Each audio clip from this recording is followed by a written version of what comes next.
O tempo. Uma das forças mais implacáveis da existência. Com o avanço da tecnologia nos dias de hoje, passamos muito desse tempo procurando formas de pará-lo. Academia, cirurgias, exercícios, boa alimentação e tantas outras. Quando crianças, nem percebemos o tal tempo passar. Quando chegamos na adolescência, fazemos de tudo para que ele passe mais rápido, pois ansiamos pela liberdade adulta. Porém, quando adultos, pedimos que o tempo volte para corrigir os erros do passado. E quando chegarmos a tal melhor idade, como será? Quais as vontades, anseios, as facilidades e dificuldades que enfrentaremos?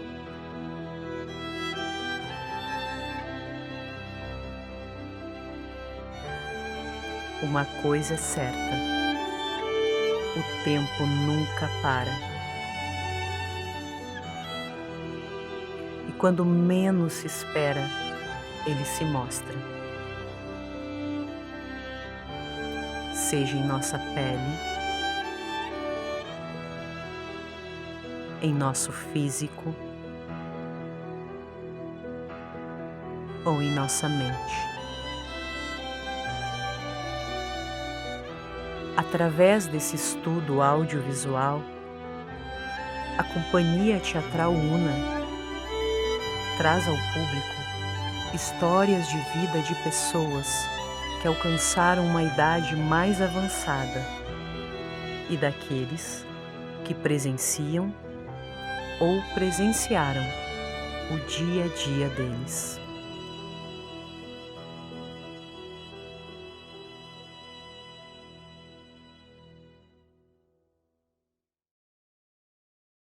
Meu nome é Lúcia Terezinha de Beluche, 74. Eu minto que é 78, porque eu queria tomar vacina primeiro.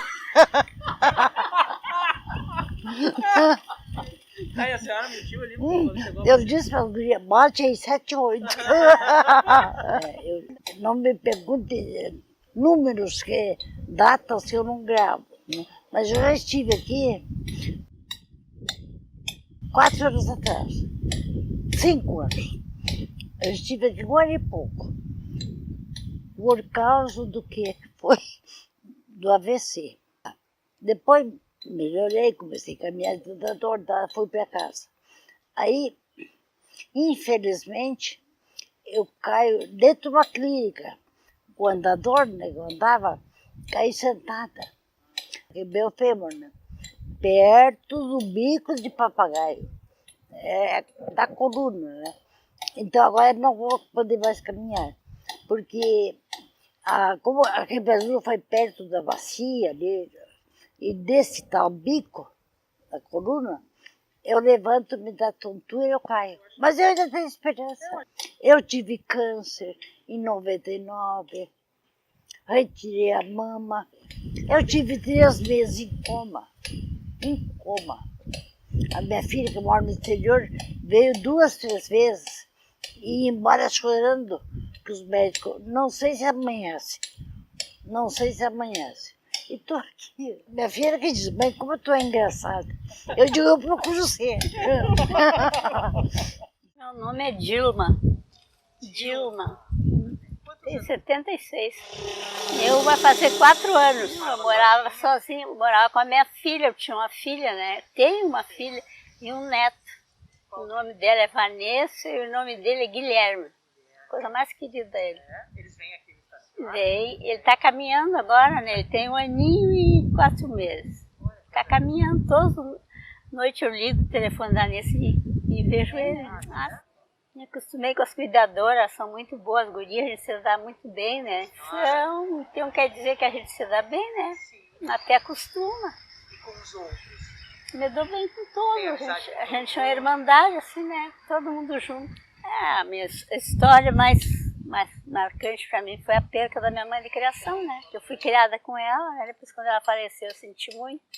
Quando ela faleceu eu já tinha 18 anos. Não, eu tenho a minha mãe biológica, tinha, né? Depois ela já faleceu. Olga Alves. Olha, eu nasci, faz a conta aí, porque eu sempre esqueço. Eu nasci em 1930. 30, e agora nós estamos em Né? 91. É. Muito bom. E aqui, junto Aqui faz uns 2 anos. com 2 anos, É, mais ou menos. a senhora veio para O meu filho me trouxe, sou muito bem cuidado, gosto muito aqui. Aqui? Olha, eu gosto em tudo eu gosto.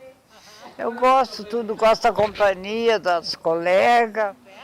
Ah, sim, a gente senta ali, conversa, está sempre divertida. Na minha casa, quando eu estava bem, que eu não estava doente, eu costurava, eu fazia crochê, tricô, essas coisas, tudo eu fazia.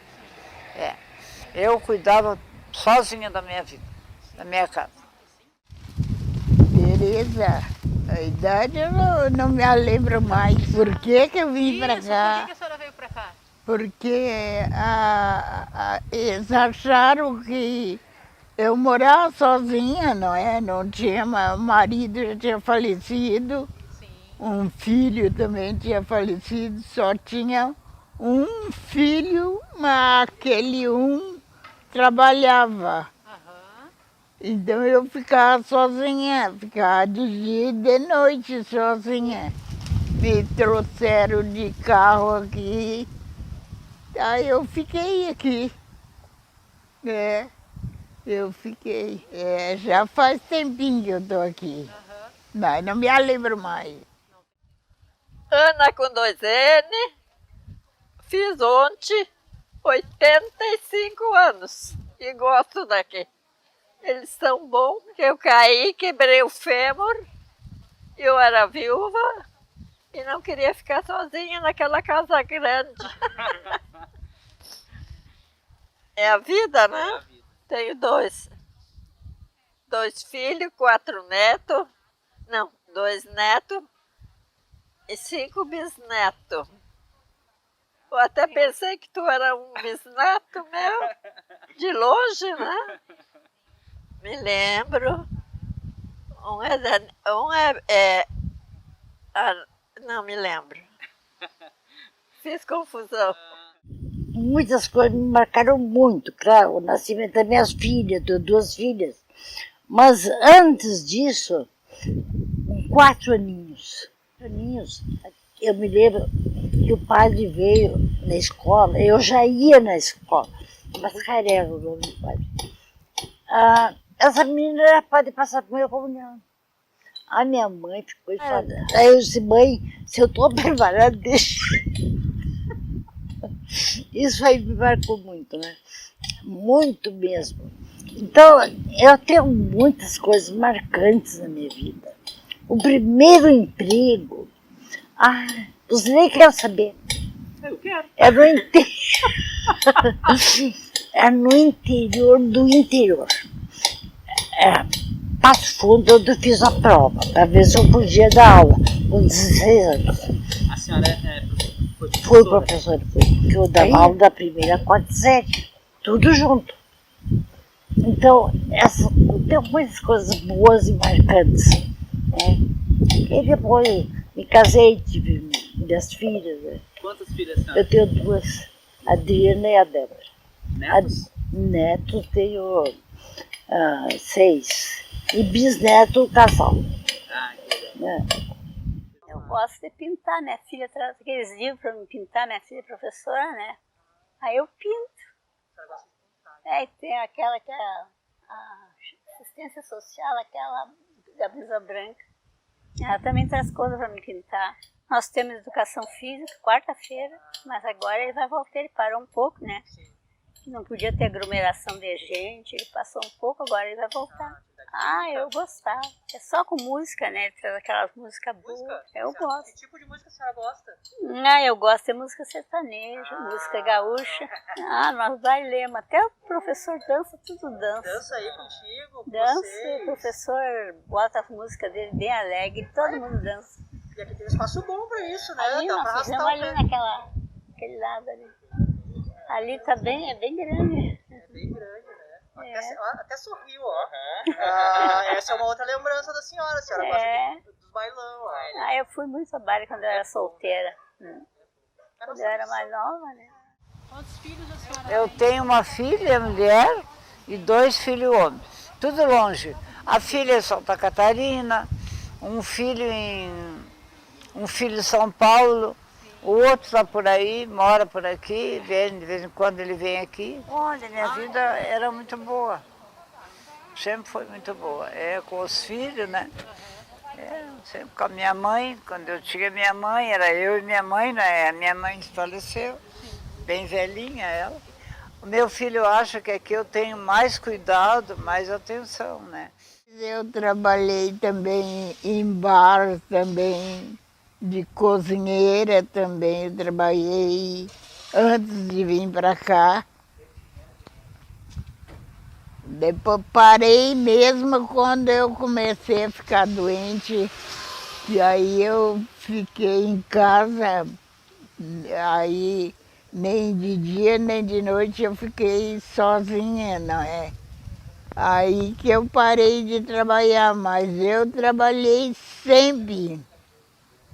Sempre eu trabalhei. E terminei vindo para cá. Agora aqui eu não faço nada. Nem a minha roupa eu não lavo. É as que dão lavado tudo, não é? Aqui eu não faço nada, nada. Eu só tenho boas recordações, porque tudo que eu passei, eu não sofro. Eu perdi minha cunhada na véspera do Natal, agora, tá. E o meu irmão, dia 1º do ano. Mas foi por causa da pandemia? Da Da Covid. Covid. E eram os dois sadios, moravam só eles e a funcionária que ajudava ele. Ele é pastor da Igreja Batista, em Juí. Umas pessoas boníssimas. Ele e a minha cunhada, a senhora, a secretária deles, e morreram os 3.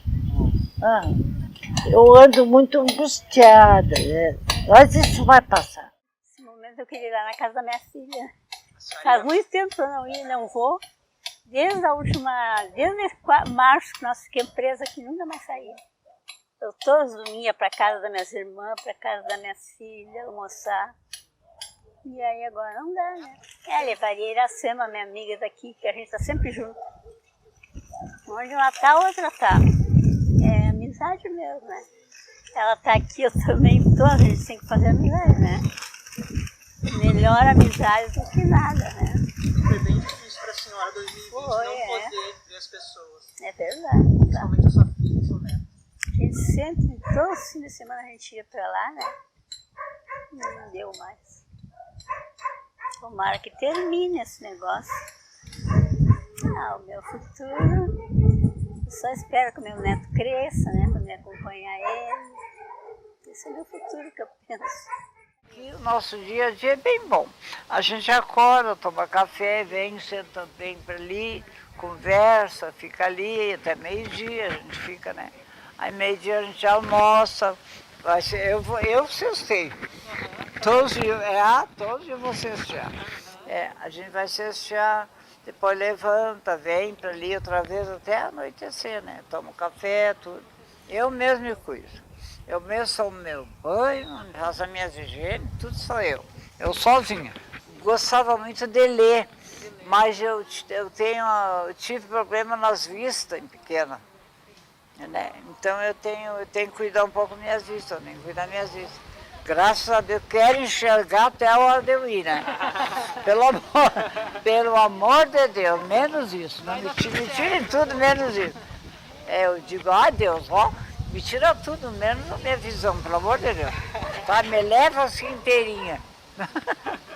Tu me botou inteira no mundo, então me leva assim inteira. Porque eu sou muito crente em Deus, né? Muito, muito, muito. Qualquer coisa eu me agarro com ele, graças a Deus ele me ajuda. Então tá, eu agradeço vocês. E sucesso desse documentário de vocês. Quando estiver pronto, vocês vão ser os primeiros a assistir. Ah, é? Com certeza. Ai. Vai ser lindo, vai ser Bom, eu espero que eu esteja aqui então. Vai. E como é a rotina daqueles que estão na linha de frente? Aqueles que vivenciam os desafios de cuidar de nossos anciãos? Aqui mesmo, no Lar Bom Jesus, tivemos o privilégio de conhecer profissionais muito dedicadas a este trabalho. Alexandra Borges Povar, 41 anos. Eu sou assistente social e RT responsável técnica pela casa também. O Lar Bom Jesus, ele tem a capacidade de atender até 26 idosos. Hoje nós estamos com 20 atualmente. São pessoas a partir de 60 anos que nós atendemos. A grande maioria ela tem doenças referentes à terceira idade. É o mal de Alzheimer, a demência, problemas de diabetes também, muito problema de hipertensão, sequelas de AVC. Mas a grande maioria mesmo é a demência e o mal de Alzheimer. Esses são o nosso maior foco assim, hoje no grupo. Tem também alguns idosos que eles têm comprometimento psíquico, como depressão, transtorno de bipolaridade, esquizofrenia. Essa seria a maior parte assim, das patologias que hoje nós estamos atendendo aqui no local. O que acontece, assim, a questão do Alzheimer, tá? Principalmente, o maior problema muitas vezes é a agressividade que essa doença provoca. Então, tem dias que até a gente pode dizer que eles estão calmos, tranquilos, e tem outros dias que eles estão bem mais agressivos, eles estão agitados, muitas vezes eles tentam agredir até um cuidador, mas daqui a pouco, assim, aquilo ali é uma fase, é um momento. Daqui a pouco eles se acalmam, entende? Esse que é o maior problema. No restante, assim, quando é o final da doença, assim, quando já se encaminha a doença para um nível mais, assim, mais em que a doença compromete mais a questão física da pessoa, ele já começa muito assim enrijecer os membros, como mãos, pés, e daí a pessoa já perde um pouco mais os movimentos, já perde um pouco mais da questão assim, uma questão física, entende? Ela tem uma grande perda já da questão física, então ele já começa a ir mais para o tratamento assim, permanece por mais tempo na cama, assim, entende? Então já tem essa parte mais da doença, assim, que a gente já diz que é o último estágio da doença. Meu nome é Cláudia, tenho 35 anos, cuidadora de idosos. Pois é, a minha história vem bem de tempos atrás, né? No caso, pegar o gosto de ser cuidadora, lidar com eles, né? Eu comecei, foi em 2003, numa geriatria lá na 64, que hoje a dona, infelizmente, não está mais presente, mas comecei desde lá, os ensinamentos dela, como lidar com eles. Na verdade, lá foi ela que me, como é que eu posso dizer? Foi ela que me incentivou a fazer o curso de cuidadora para poder trabalhar com eles, porque eu fiquei com ela 5 anos na limpeza e depois fiz o curso, né? Peguei certificado e passei para cuidadora. Então, desde lá. Através da iniciativa dela, é que eu comecei a aprender, que eu aprendi, né, a lidar com eles, a conhecer cada um deles. Claro que em cada geriatria tu vê vários tipos, né, de idosos, tu vê eles com Alzheimer, psiquiatria, no caso para lá. Na época eu trabalhei numa que tinha 50, que ela tinha geriatria e psiquiatria junto. Então a gente conhece nesse ramo de cuidador, assim como os técnicos, enfermeiros, médico, a gente conhece de tudo um pouco. Então tu aprende a lidar com cada um deles, né? O teu psicológico já vai em si, já, como é que eu posso dizer, treinando a tua cabeça já, né? É como a gente conversa com as gurias, tu tem que saber separar o teu profissional com o teu de casa. Tu entra pra cá, é eles. Sai do portão para lá, é teus familiares, teus filhos. Tu não pode levar coisas do serviço para casa, senão tu não consegue, né? Por causa que é... Mas tranquilo, para mim foi tranquilo. Eu gosto de lidar com eles, eu gosto deles. A gente acaba se apegando. E daí, infelizmente, quando chega a hora deles partir, que cada um de nós um dia vamos ter, tu se desespera, porque tu já está acostumado, né? Então, não tem como dizer, eu não gosto de A, de B, não tem como, tu gosta de todos, porém sempre vai ter um, dois, que nem ela disse ali, a mais ali que é aquele que te toca bem profundo, sabe? Claro, a gente trata todos com amor igual, mas sempre tem um que te adota. Meu nome é Maria Angélica, minha idade é 36 anos. Minha função dentro da geriatria Bom Jesus é cuidadora de idosos. Eu já sou cuidadora de idoso há bastante tempo. Em Gravataí eu fui a primeira cuidadora em Gravataí porque só tinha esse curso no Colégio do Rosário em Porto Alegre. Então, isso foi em 2010. A procura veio aumentando cada vez mais, né? E o pessoal foi em busca mais do cuidador de idoso. O curso de cuidador de idoso hoje temos em Gravataí. Né, há 11 anos atrás não se tinha, né, era uma busca que, olha, foi muito difícil trazer para Gravataí e Cachoeirinha esses cursos de cuidador. Ser um cuidador de idoso não é fácil. Ele tem que amar os outros em prol das outras pessoas, como um técnico de enfermagem. Ser um cuidador de idoso é amar aquilo que faz. Porque tu tem várias patologias que tu trabalha. Tu não trabalha com uma patologia específica, mas tu trabalha com várias patologias. Desde Alzheimer à esquizofrenia. Então tu tem que saber como que tu vai trabalhar com o teu paciente. Então eu acho que o curso de cuidador veio para somar e ajudar, auxiliar os técnicos de enfermagem. No momento eu sou cuidadora, mas em agosto também já vou ser técnica de enfermagem. Eu vou ser bem sincera para ti. Na minha avaliação de 11 anos para cá, naquela época se tinha um cuidador, um vô e uma enfermagem. E poucos familiares, né? Era poucos familiares para trazer alimentação, a rotina diária deles, o mantimento, aquilo que eles precisavam. Sim. Hoje a procura das instituições são maior, os familiares são mais participativos, eles estão mais presentes com cada um dos seus familiares, que isso naquela época não se tinha. Entendeu? Eu vejo geriatrias, já vi geriatrias depósito e já vi geriatrias. Entendeu? Há uma diferença da geriatria depósito e da geriatria. No Lar Bom Jesus, aqui é como se fosse uma casa, não só dos funcionários, mas uma casa dos vô também. Sim. É uma família, entendeu? A gente se vê como uma família deles. Eles conversam coisas da família deles conosco, cuidadores, como nós conversamos coisas da nossa vida com eles. Entendeu? Pedimos conselho para eles damos conselho. Quando eles estão tristes, a gente vai ali, fica triste com eles. Quando eles estão chorando, a gente vai lá, leva uma palavra de ânimo. Porque eles não estão com a família deles, mas a gente representa a família deles.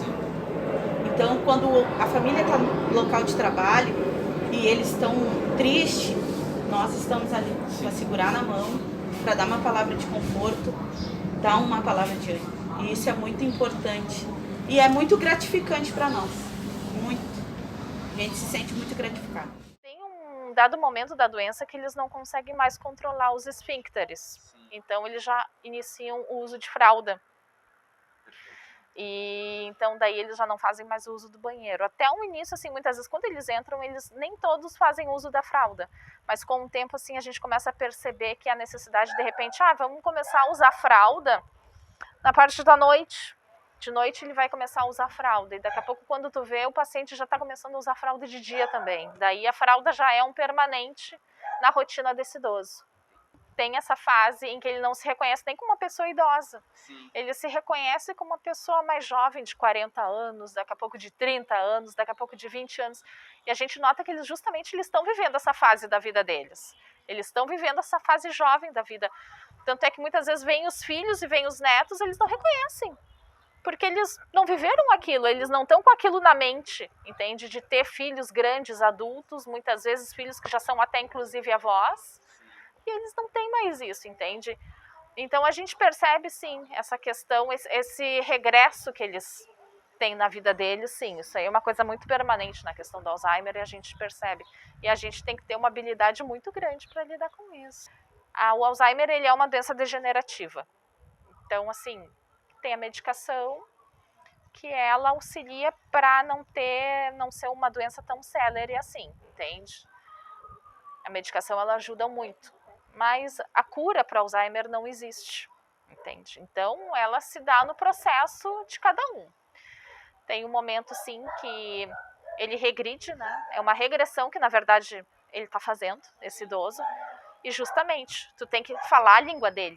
Tu tem que falar essa realidade dele que ele está vivendo. Então, como tu mesmo disseste, é uma vibe. Tu tem que entrar nessa vibe junto, porque senão tu contrariar ele é a pior coisa. A partir do momento em que tu entra na fantasia, tu consegue daí sim conversar com ele, tu consegue ter um bom relacionamento com ele, então daí a nossa questão assim, do cuidado, ela flui muito assim, dessa forma. E a forma como a gente tem como se comunicar com ele, como a gente compreender ele e ele nos compreender também, dessa forma. Assim, a gente tenta muitas vezes não infantilizar o idoso, a gente não pode fazer isso. Mas também a gente não deixa muitas vezes de ter esse olhar da criança grande. Porque até muitas vezes entre eles aqui dentro, entre os idosos, assim, a gente vê o comportamento, diz, não, mas isso aí não é uma coisa de adulto, né? A gente vê que é um comportamento assim, brigam muitas vezes, se xingam, discutem por coisas bobas, entende? Isso, que não tem necessidade. Então a gente sente um pouco essa questão que o idoso acaba mesmo fazendo e provocando entre eles. Assim, eles recebem bastante visita, tá? Até porque tem a questão do serviço social implantado dentro da instituição. Se hoje tu fores em qualquer casa asilar de Gravataí, em todas as entidades há o serviço social, tá? Isso foi uma exigência do Ministério Público, feito há aproximadamente uns 15 ou 16 anos atrás aqui no município. Antigamente não tinha isso. Mas o que é? É um profissional justamente que trabalha a questão dos vínculos com a questão familiar, entende? Há um tempo atrás o Ministério Público viu a realidade, havia essa dificuldade dos familiares, muitas vezes procurarem pelos seus idosos. Então, com a implantação do serviço social dentro da instituição, a gente faz todo esse trabalho de vínculos familiares, de entrevista, muitas vezes de chamamento, sim, entende? Eu não sei se acontece a questão do abandono também. Já aconteceu em outros, né? Aqui, na verdade, não aconteceu, tá? Mas o abandono, ele é uma situação com que o serviço social lida, tá? Não só o abandono físico, assim também como o abandono material, porque o idoso, ele tem necessários de higiene, necessários de medicação, necessários de roupa, e quando muitas vezes tu pede para a família simplesmente não fornece. Entende? Então, são dois tipos de abandono com que o serviço social lida. E a gente sempre busca intervir de várias formas, para que isso não aconteça, que o idoso não fique abandonado dentro da instituição. Porque a gente passa por momentos assim. Tinha uma aqui também, a Otília Barbosa, uma vozinha que estava aqui também, ela tinha, né, o Alzheimer. Então ela, como é que eu posso dizer? Ela lembrava de coisas do passado e do presente ela nunca gravava. Ela lembrava de lá de trás. Sim. E a gente até perguntava para familiares, que os familiares são de conversar bastante com a gente. É verdade, ela conta isso, aquilo para nós. E elas falavam, sim, é verdade. O presente eles não gravam. Eles começam com coisa lá, tudo no começo, sabe? De lá, do passado. Eu acho que isso é uma coisa normal da doença que se desenvolve mesmo. Eles sabem que eles estão aqui, muitos é por opção própria, outros é porque eles sabem que os familiares trabalham e não têm condição. Tem umas mesmo aqui que a gente pergunta, como é que tu sente em estar aqui? Elas mesmas falam, né? Não, minha filha trabalha, não tem condição de me cuidar, como é que eu vou ficar dentro de casa se eu não posso fazer as coisas próprias para mim, né? Um auxílio num banho, uma comida, mexer no fogão. Eles são cientes. Como é que eu posso dizer? Observar bem, aprender a conhecer cada um deles. A gente tem que observar o paciente e saber exatamente o jeito que ele é. Tem que ter uma visão, né, para isso. Hoje ele está assim, amanhã ele pode estar de outro jeito. Por que ele está assim, né? Então a gente tem que ter todo esse cuidado, que é o que puxa mais, né, a tua mente, no caso, né? Hoje ele está bem, amanhã está caidinho, por que será que está? Então tem que saber o que está acontecendo para poder ir para frente e passar para a técnica, né? Cada dia um desafio diferente. Cada dia um desafio diferente, cada dia tu aprende coisas novas e assim vai indo. Vai da prática da pessoa. Quantos anos já trabalhando? Sim, teve uma aqui dentro. Teve. E até aconteceu o falecimento dela, ela não estava, porque foi de noite, né, plantão da noite, né. Desde outro dia, quando eu cheguei, ela já não estava mais. Só não vou te falar o nome, porque eu não sei se eu posso falar o nome. Mas foi uma que me marcou. Foi, aqui. Ela era delicadinha, ela pedia as coisas com... Dá pra te ver que ela tinha amor no que ela falava, sabe? Assim, contigo, com a pessoa, né. E outra que ela viu a minha gravidez todinha aqui dentro, né? Que eu tenho uma menininha de 1 ano e 6 meses. E ela viu toda a minha gravidez e sempre perguntava, no momento que eu estava viva, né? Sempre perguntava como é que tá e já trouxe elas várias vezes também no tempo que ela estava viva, né? Ela reconhecia. Essa daí me marcou bastante. Porque eu não vi, ela se foi e eu não vi, entendeu? Aqui a gente tem um costume de trabalhar com cada um deles, né? A cuidadora Cláudia tem um número X de filhos adotados, eu tenho um número X de filhos e assim as meninas da enfermagem. Cada uma de nós temos um número de vô que a gente adota como filhos. A gente cuida deles como se eles fossem os nossos filhos. E eles sabem disso. Porque, minha mãe, eles brincam, minha mãe me alcança isso, minha mãe me dá o remédio, a gente trata eles como se eles fossem os nossos filhos. Isso para nós é muito importante. Na nossa casa, os mais, assim, durões é as mulheres. Sim. São mulheres que cada uma delas, ou o marido faleceu, ou teve que criar os seus filhos sozinhas. Sim. Então, são mulheres que têm a personalidade forte. Entendi. São mulheres que eram cabeça nas suas casas e então vieram para cá, porque os filhos, né, tiveram que deixar aqui, não tinham como cuidar. Então elas são mulheres de posição forte. Entendi. Então a gente tem que ter um jogo de cintura para trabalhar com elas. Entendeu? Tudo tem que ter um jogo de cintura. Os homens são mais calmos. Para eles tá tudo bom, tá tudo tranquilo, né? É fácil, mas as mulheres são um pouquinho mais firmes, né? Mas elas, a gente tira de letra. A gente tira de letra. Nesses 11 anos de geriatria, só em geriatria, eu cuidei de muitos pacientes com a patologia do Alzheimer. No meu ponto de vista, eu acho que o Alzheimer é uma doença horrível. Se hoje eu tivesse que botar ela numa peça de teatro, eu faria um monstro. Eu não faria uma doença. Porque tu vê o teu pai no processo de 40 anos contigo, tu bebê, teu pai com 50, 60 anos e daqui a pouco tu já vê o teu pai se tornando criança. Sim. E isso é muito, muito ruim, sabe? Porque tem filhos que eles amam tanto seus pais que eles não aceitam o Alzheimer. Eles lutam contra aquela doença e não se chega a um denominador comum. A ciência ela está multiplicando, sendo multiplicada e renovada todo dia. Mas nessa área específica ainda estamos dependentes disso. Estamos dependentes de uma medicação que só dá uma qualidade de vida e a gente está em busca de cura. A gente quer a cura. A gente não quer o nosso pai, a nossa mãe virando um bebê, né? A gente quer aproveitar os momentos que eles têm para curtir mais eles. E ver o pai da gente em cima de uma cama debilitado, acho que nenhum ser humano ia gostar. Então eu sempre peço para Deus que Deus coloque na mente dos cientistas que venha trabalhar numa medicação um pouco mais potente para isso, né? Porque é muito triste, o Alzheimer é muito triste. Às vezes as pessoas cobram o profissionalismo da gente. Então tem que ser mais profissional, mas nós, cuidadores, não conseguimos ser profissional. Porque o cuidar deles dia a dia é como se nós cuidássemos do nosso pai e da nossa mãe. Então, quando eles vêm a falecer, é um pedaço da gente que se vai.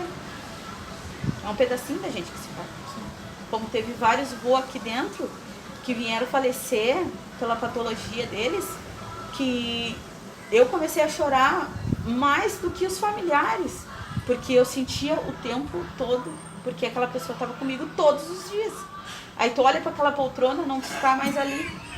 Não se está mais ali para te dar um papazinho, para te dar uma aguinha. Não se está mais ali, foi embora. E só ficou a história. A gente não sabe o que pode acontecer num livro, ou num teatro, ou numa entrevista, né? Não sabe quem vai estar olhando atrás dos bastidores. Lá na frente a gente não sabe quem vai estar olhando. Então eu acho que o pessoal tem que se deter mais a esse olhar. E eu acho muito bacana o trabalho de vocês. Conforme nossa população vai envelhecendo, lares especializados se fazem cada vez mais necessários. Porém, há aqueles que mantêm esse cuidado em casa. Famílias que, por motivos diversos, optam por cuidar de seus idosos em suas residências. Eu, há mais ou menos uns 6 anos, eu perdi a minha mãe, mas eu sempre brinco que eu perdi a minha mãe 13 anos atrás desses 6 anos, né? Então são 19 anos. Há 19 anos eu comecei a perder a minha mãe. Porque o que aconteceu? Eu não sabia que ela tinha começado um quadro de demência, não tinha nem ideia. Ela morava num bairro e eu morava num outro bairro de Porto Alegre e eu sempre fui muito amiga, nós sempre fomos muito amigas. Eu sempre digo que tudo que eu sei foi ela que ensinou, porque o meu pai, como a gente dizia, era um zero à esquerda. Ele não sabia trocar uma lâmpada, ele não sabia mexer num sistema elétrico, ele não sabia mudar um móvel de lugar, nada, ele era um bancário, ele batia o ponto, né, num casamento antigo em que a mulher fazia o café da manhã, o almoço, o lanche e a janta, enfim. Aí o que a gente fazia? Eu sempre levava ela junto no supermercado, fazíamos as compras, separávamos as minhas compras das dela. Uma com um nozinho e a outra sem nozinho. Ok? Deixava ela e as suas compras na casa dela e ia para minha casa. Eu chegava em casa e ela começava. Suzy, tá faltando não sei o que, tá faltando não sei quanto. Não tá, mãe. Tá faltando porque tá faltando. Lá ia eu fazer todo o caminho de volta, olhar nos armários, porque ela já tinha guardado tudo, né? E estavam lá as coisas. Outra coisa começou, esses comportamentos estranhos que a gente nem suspeita, acha que a pessoa começou a ter umas manias, sempre implicou com a empregada. Aí, fulana pegou a minha bolsa, fulana roubou a minha bolsa. Mãe, tu esconde as coisas para a empregada não achar, já olhou nos teus esconderijos. Não, porque não tá, porque não tá, porque não tá, porque não tá. Lá ia eu. Graças a Deus, eu fazia teatro, então tinha bastante tempo livre, né? Então, quando eu podia, eu ia lá, achava, ela tinha inventado um novo esconderijo. Aí começou com a coisa do dinheiro. Preenchia cheque. O cara ia lá, sei lá, trocar uma lâmpada, ia lá, em vez de dar um cheque de R$15, ela dava de R$150. Até o dia que ela disse, eu dei um cheque de R$1.000 para o carroceiro, que levou umas revistas, umas coisas velhas daqui. Nesse dia, olha como as coisas marcam a gente, né? Nesse dia eu percebi que tinha alguma coisa errada. Ou a minha mãe estava ficando velha, porque a gente tem aquela noção de ficar velha, né? Eu que tenho agora a idade que ela tinha e sou absolutamente independente e forte fisicamente, tudo, fico pensando, como é que eu pude pensar que a minha mãe estava ficando velha, né? Mas pensei nisso. Bom, eu comecei a cuidar da minha mãe há mais ou menos uns 6 anos atrás. Ela ficava com o meu irmão no interior, porque ela sempre acompanhou o meu irmão. Dos filhos, eu tenho 2 irmãos, então o filho mais velho, ela ficava com a gente, com nós 2. Aí depois o meu irmão saiu de casa e ela resolveu então me deixar com o meu marido e acompanhar o meu irmão.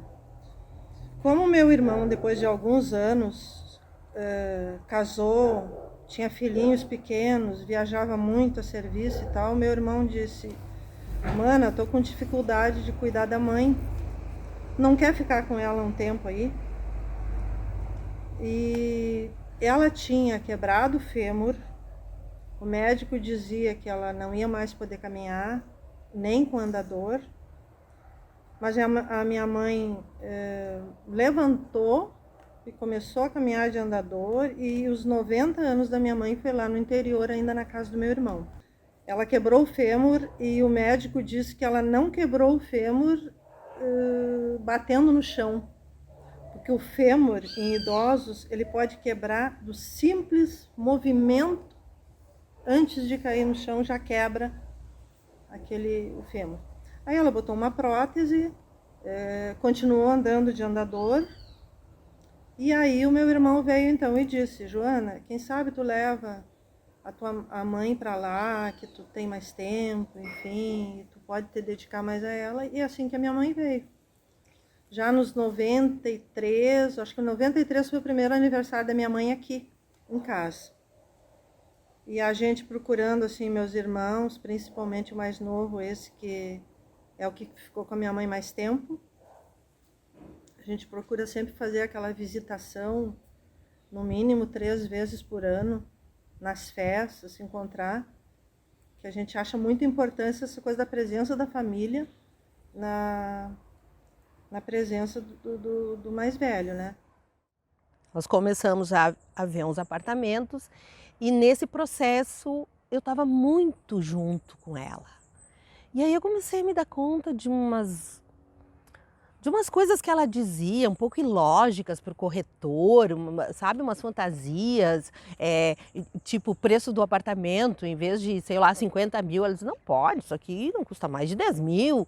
Aquela noção estranha sobre dinheiro, valor, quantidade, ela começou a perder a noção disso e eu percebi, assim, que o futuro era naquele momento, né? Eu até falei com meu marido, olha, o futuro é agora. Eu vou ter que trazer a minha mãe para morar comigo. Aí nós vendemos a casa dela, meu apartamento, compramos uma casa e fomos morar juntas. E aí eu posso dizer que começou o meu inferno e o meu mergulho mais profundo na demência.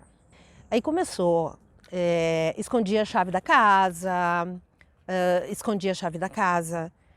ou trancava, ou saía porta fora e não conhecia o bairro, era um bairro novo, Zona Sul. A brigada me chamava, porque ela não sabia voltar para casa. Ela lembrava sempre o nome do meu marido, nunca lembrava do meu nome. Jurava as empregadas de morte, se não fizesse o que ela queria. Compulsivamente varria o pátio, o dia inteiro varrendo o pátio. E aqueles esquecimentos, né? Esquecia o nome de um tio, de um sobrinho, voltava no mesmo assunto. Um dia o meu filho diz assim, mãe, não é possível, não tem comida. Eu digo, como que não tem comida? Tem carne de panela, meu filho. Não, mãe, ela pegou inteira a travessa e botou no chão pro cachorro comer. Sabe, coisas assim, daí umas faltas de higiene, e foi cada vez pior. Aí eu tinha que esconder a chave para ela não sair. Quando ela já estava, eu acho que uns 6 anos, com esses comportamentos socialmente aceitáveis, né? Dava para sair, tomar uma banana split, que ela gostava muito, ir nas festas de aniversário. Ainda eram esses indícios de que alguma coisa na cabeça dela não estava funcionando. E muito importante, a minha mãe sentou na poltrona dela, quando ela entrou na casa que nós íamos dividir e falou, me aposento, estou aposentada, não faço mais nada. Como assim, mãe, tu não faz mais nada? Não, agora não faço nem café, tem empregada. E parou. Tu entendeu? No momento em que ela tinha que ativar a memória dela, conversar com as pessoas, ela assistia muita televisão, mas não elaborava aquilo, não contava para ninguém o que estava assistindo, até o dia que eu cheguei e ela estava assistindo, sabe a abertura das net da vida, que fica fazendo a propaganda de vários programas, e eu disse, mãe, o que tu tá assistindo? Tô assistindo um programa aí. Que programa, mãe? Esse que tá aí, ó. A minha mãe sempre teve um problema grave de joelho, Nunca ela foi operada, até porque a gente fazia reuniões e via, será que ela tem condições de ser operada? Será que não é melhor? Porque o médico nunca garantia que a prótese do joelho ia ser uma boa para minha mãe. Então era preferível ficar com um pouco de sofrimento, mas ficar sem problemas maiores do que operar, colocar uma prótese. Então a minha mãe, ela já, nos primeiros tempos aqui, ela ainda conseguia dar alguns passos. Depois de um tempo, ela teve que ir para a cadeira de rodas. Nesse tempo de cadeira de rodas, ela teve bastante tempo, tanto que agora a gente está em 2021, a minha mãe está comigo há, digamos, estradulando 6 anos. Eu não tinha que ter maiores problemas com a minha mãe com relação dela cair de uma escada ou coisa, porque a mobilidade dela era muito ruim, tá? Então eu travava as cadeiras de roda, travava no caso de deixar um pouquinho ali e tal, mas de qualquer maneira era preocupante, porque tu tinha sempre que estar com aquela preocupação de que a pessoa não pendesse para um lado, não tivesse alguma vertigem, alguma coisa. Tá. Isso foi uma coisa. O médico disse que começa a esquecer. É um estágio. Começa o esquecimento. Te conta várias vezes a mesma coisa, tá? Não tem problema, isso acontece com a gente também, tá? Mas no momento que começa a dizer eu quero ir para casa, só que daí eu vi que não era. Era uma coisa mais antiga ainda do que quando ela morava com meu irmão. Era uma coisa lá, com o pai, com a mãe dela. Eu mostrava uma foto do meu pai e ela dizia o meu namorado, né? Então começou o primeiro estágio foi assim, essas coisas de ainda falar e ter algumas coisas que não era o tempo todo. Era uma coisa assim, durante um momento ela estava bem, raciocinava bem, conversava contigo numa boa, ela tinha problema nas pernas, eu lavava a louça da pia, colocava no secador dela assim, em cima da mesa, ela secava toda a louça para mim, direitinho, todas essas coisas ela fazia. E não tinha problema nenhum, mas quando começou a ficar assim, ainda não foi naquele momento que eu procurei um geriatra. Eu demorei um pouquinho para cair a ficha. Eu só procurei um geriatra num estágio que é o pior estágio deles, que é quando eles começam a dizer palavrão, tirar a língua para fora, de tipo assim, ó, que nem uma criança. A criança mal educada. A minha mãe começou a dizer puta, sabe? Sai, puta. Me deixa, puta. Eu disse, meu Deus. E a gente começa a ficar assim, ó, uma revolta com aquela pessoa, como se ela estivesse fazendo aquilo e ela tivesse noção do que ela está dizendo. E com o tempo eu fui vendo que ela não tinha noção nenhuma, aquilo é a doença. Tu pensa que a pessoa está brincando contigo, está querendo te tirar do sério.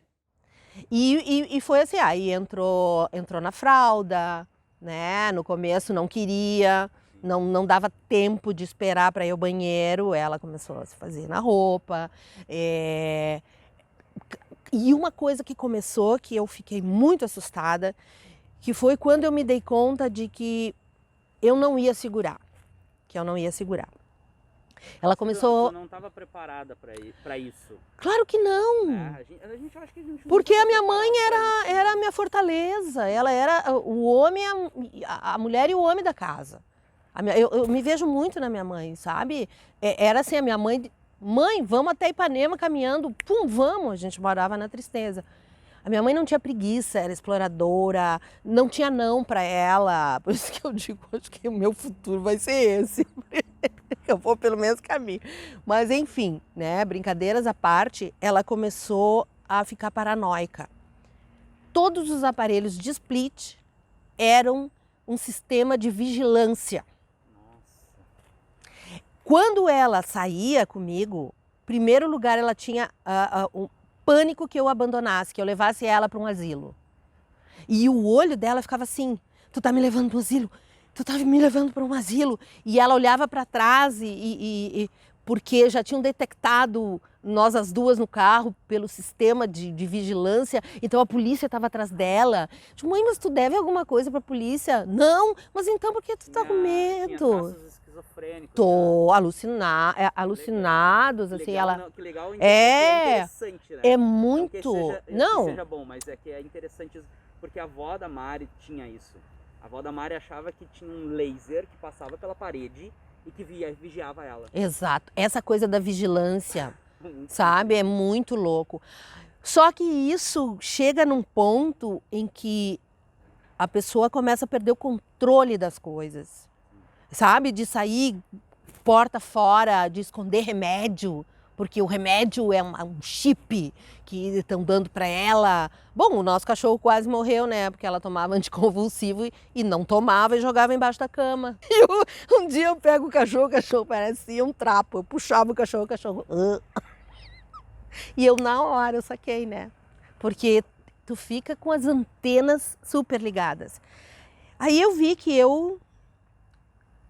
foi, acho que a maior dor de toda a minha vida, de todas as dores que eu senti, que eu não ia poder cuidar da minha mãe. Aí sim, eu fui procurar um médico. Sim. E aí, chegando no geriatra, ele me falou assim, ele me explicou tudo.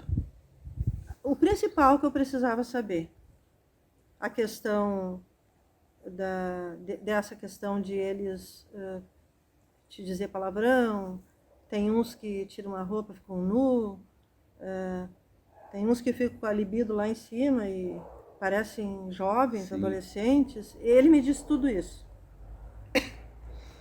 E ele me disse assim, que no caso da minha mãe, ele não podia precisar o grau dela de Alzheimer, então que ela poderia estar começando, né? Porque tem várias doenças com vários nomes dentro da velhice, tá? Mentais, assim, que atingem, né? Então, ele me administrou uns remédios, né, para dar para ela. Aí ele disse, ela vai tomar alguma coisa já para prevenir, estacionar o Alzheimer, né? E vai tomar também para essas coisas dela de vez em quando sair fora e te agredir, não sei o quê, porque eles vêm para te dar também, para te bater. Ela vai tomar um antipsicótico. Então, até hoje, desde que ele administrou, são os remédios. Ela tomava 2 tipos, porque é muito difícil também dar comprimidos para eles engolirem. Em determinado ponto em diante, a minha mãe não sabe que ela não pode mastigar. Então ela mastiga, e às vezes tem uns que são muito fortes. Ela precisaria engolir a cápsula. Nesse caso, não é o caso desses aí. Esses aí era assim, era 2 comprimidos para Alzheimer e um antipsicótico. Ela não fala mais. Talvez ocasionado por uma surdez que ela tinha e que ela não quis mais usar o aparelho auditivo. Quando ela usava o aparelho, ela tinha uma comunicação boa. Quando ela não quis mais, ela tirava, a gente achou melhor tirar, então. E aí eu acho que ela foi perdendo o vocabulário, ela foi perdendo, sabe?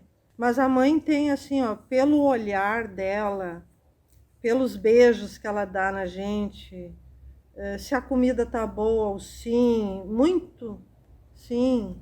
Não precisa fazer assim, assim, tu já sabe, sim, que ela tá com as faculdades dela perfeitas naquele, sim, momento ali. Claro, né? Eu fui para terapia, porque é como se tu abandonasse a tua mãe, né? E eu levei, assim, fiz uns 6, 7 meses de terapia. E procurei 1000 clínicas, uma que eu pudesse dar todas as incertas do mundo, que eu pudesse aparecer a hora que eu quisesse. Eu encontrei uma relativamente perto de casa. E aí começou o meu outro inferno, né? Porque eu era tão paranoica que se estavam ou não cuidando bem da minha mãe, que eu ia de manhã, eu ia de tarde, eu ia de noite, eu ia de madrugada, eu ia o tempo todo eu estava lá. E abandonei, posso dizer que abandonei marido, abandonei filho, abandonei a minha vida, né, para cuidar dela. E mesmo assim ela ficou 3 anos. E eu devo dizer que o último ano e meio sobrou. E é horrível. É a coisa mais triste do mundo, tu ter pensamentos, desejar que a tua mãe descanse, sabe? Porque ela não está mais nesse mundo. Não tem mais prazer, alimentação via tubo. Que prazer que um ser humano tem disso? Uma mulher que era tudo, entendeu? Mas assim, eu acho que as 3 características quando ela começou com a história do dinheiro, da chave, da implicância com as empregadas, assim, meio paranoica. A fase da paranoia mesmo, estão vigiando. No porão, o teu marido e uma prima lá, que eu nem me dou com a prima, colocaram uma sala de tortura. E depois, quando ela começou a perder o controle das esfíncteres, que ela sofreu um pouco, assim, né? E até um dia antes da morte dela, ela tinha umas coisas assim. Eu cantava muito para ela. As histórias de ninar, as cantigas de ninar que ela me cantava e que eu cantei para o meu filho e que ela cantava também para o meu filho, eu cantava para ela e ela ficava feliz. Só isso. Ela sorria. E aí eu estava me preparando para ir visitar no dia seguinte e me deram a notícia que ela tinha falecido, assim.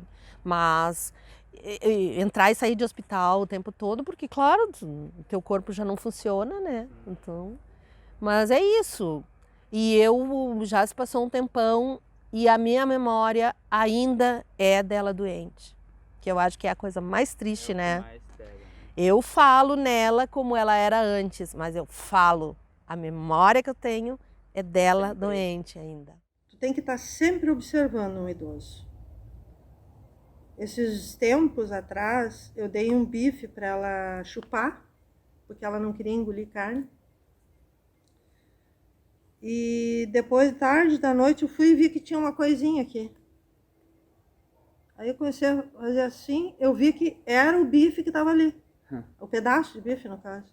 Aí eu tive que colocar o dedo e tirar, e isso é muito perigoso de noite, se afogar, alguma coisa, porque eles estão deitados, aí ela já está só na cama. E esses dias aconteceu de novo que eu dei amendoim, eu fiz pipoca, faço pipoca com amendoim. Eu fico ali dando uma pipoquinha, e comendo uma, e dou uma, e como outra e tal. E dei um amendoim, dei eu acho que uns 5 amendoinzinhos para ela. E no outro dia tem uma moça que me ajuda, que vem 2 dias por semana só de manhã para me ajudar, dar banho nela. E ela disse, encontrei um amendoim na boca da avó. Ela dormiu a noite inteira com aquele amendoim na boca. E era um amendoim, não era um pedaço, era o amendoim, a rodinha inteira. Então, tem que cuidar disso aí. Tem que ter muita preocupação com varizes, tem que ter muita preocupação com escaras. O xixi na pele, se tu deixou pegar um calor, ele já abre um corte, já tem... Aí a escara demora para curar. A minha mãe teve 3. E nós estamos tentando já faz 1 ano e meio a curar a última. A cicatriz, uma de um lado, outra do outro e uma nas costas. A das costas curou, a do lado direito curou e a do lado esquerdo não consegue fechar, porque ela tá ficando o dia inteiro na cama. Então, o que tem acontecido? Ela fica de costas, depois eu viro um pouco de lado, ela tira um soninho, viro de costas de novo, viro de lado de novo. Então, é assim. Eu sou digamos, a cuidadora master. Sim. Aquela que conhece todos os remédios, aquela que fala com o médico, aquela que compra todos os produtos, todos os medicamentos, que faz lista para administrar caso fique uma pessoa, que dá comida para ela, que sobe e desce a escada. Hoje eu tenho plena consciência assim, do quanto é importante um familiar Não vou dizer que na clínica não seria bem tratada, e eu acho que muitas das cuidadoras são muito amorosas. Tá? Elas cuidam como se estivesse cuidando de uma avó, de uma mãe, e isso é maravilhoso. E assim, eu nunca tive dúvidas de que eu cuidaria da minha mãe forever, entendeu? Eu nunca tive dúvidas. Eu sempre cuidei dela. Desde criança, desde os 12 anos eu cuido da minha mãe, fora o tempo que eu morei fora, o resto do tempo eu tomava conta das finanças, então eu não tinha dúvidas, eu vou cuidar da minha mãe vai ficar velhinha, eu vou ter uma cuidadora para ajudar, mas ela vai morar comigo, qual é o problema?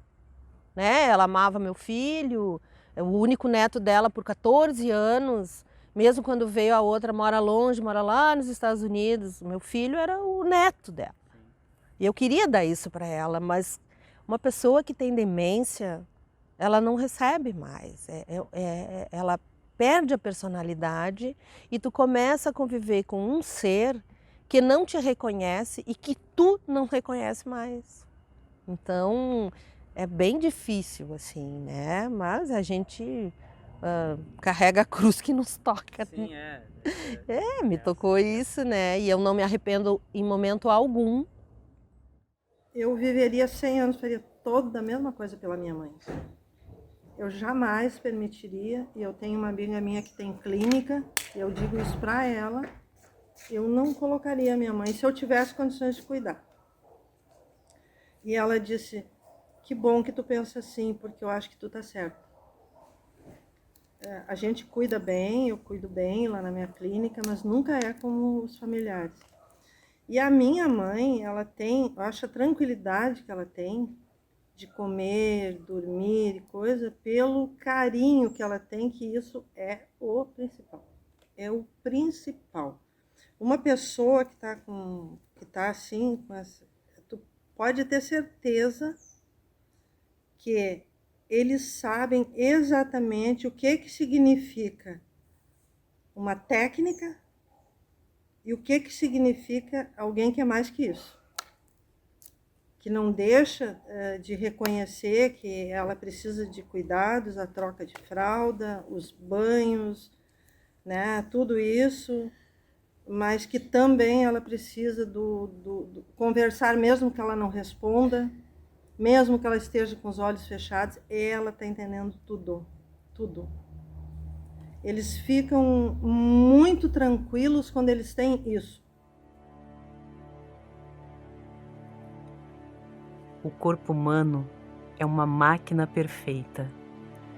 Ele pode realizar coisas incríveis.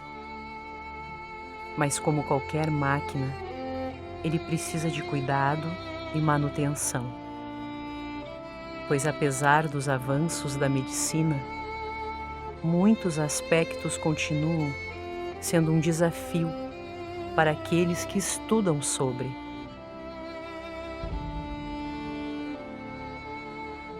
Provavelmente, o que mais intriga os estudiosos são os males causados ao cérebro.